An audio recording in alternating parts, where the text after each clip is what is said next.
Welcome, everybody, to another episode of Tally Book Troubleshooting, coming to you from the Permian Basin International Oil Show. Having a blast down here. Tally Book Troubleshooting, normally brought to you by Arc Energy. We process your energy.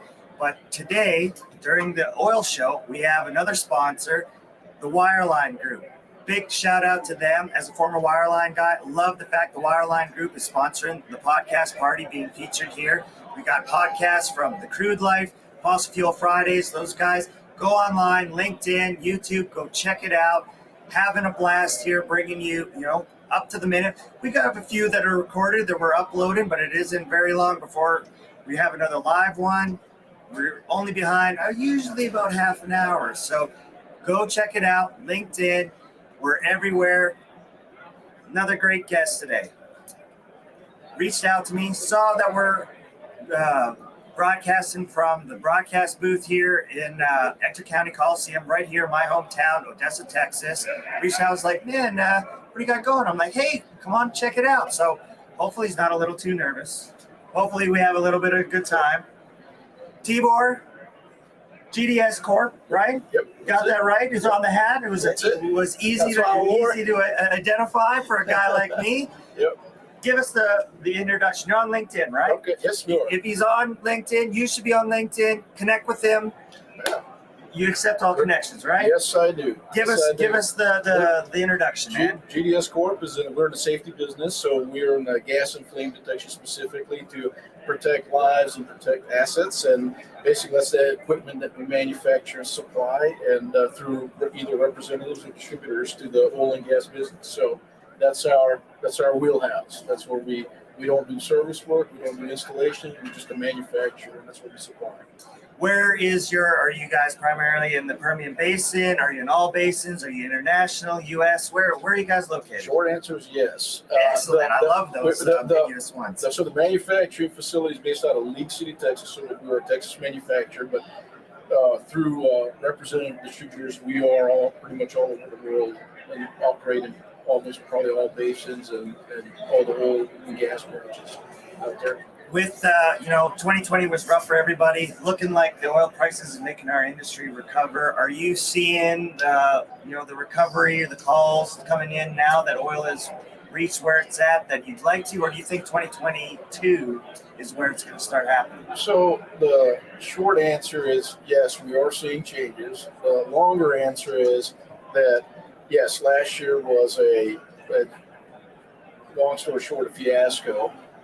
We recovered. This year we're seeing more increase, but then it's kind of like a roller coaster ride. It's almost week to week, and in our industry, it's probably because we're on the back end of these swings. So whatever's happening in the industry, we see it later. So if when bad happens, we see it later. When good happens, we see it later. So for us, we're probably about 6 to 12 months behind the curve in that sense. So we're expecting 2022 to be probably better.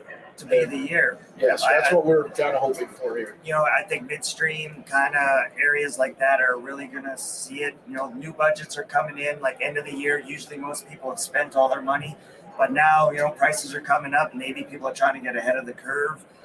Just been asking everybody, what their opinions are. Do you think, the prices are going to last beyond 2022? Do you think our cycles are shorter? Nobody has the answer, but everybody's got an opinion. What's yours? Well, since you asked for an opinion, I got one.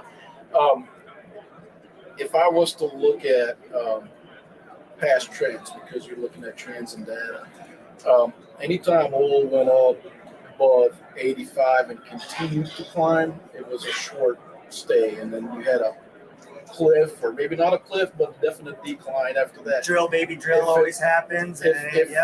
So being in oil and gas, that's all we can say is just keep on trucking, and whatever happens, we just deal with it, roll with it, and come out on the other end. Yes, sir. That's, we're all, you never know what could happen. Remember some of the prices went up because, a tanker got stuck in the Suez Canal? Like, who saw that? Who could predict stuff like that happening, right? So, not me. Yeah, it's crazy times. And then, any additional shout-outs you want to throw out there? Just the organizers for the Permian Basin Oil Show. I'm actually surprised all the exhibitors and people that actually showed up. I was personal expectations weren't this good, but we were already committed, so we were going to be here regardless. Perfect. They have exceeded expectations. I've been waiting for somebody. Like yesterday, it was a 30-minute, and I keep bringing it up, and people probably say, okay, they had a shuttle bringing cars in. They're parking 2 miles away. Like it really is busy. And today, it kind of mixed. But I hear today's even busier, so it's great to hear. It's been good so far. I can't complain. We had some customers stop in and visit, and so I would chalk it up as positive. Awesome, man. Great to hear. Great. Thank you for coming on by. Really appreciate it. We'll get this online. Another update coming to you from the Permian Basin International Oil Show, part of the podcast party, brought to you by the Wireline Group. And until next time, that's how you troubleshoot.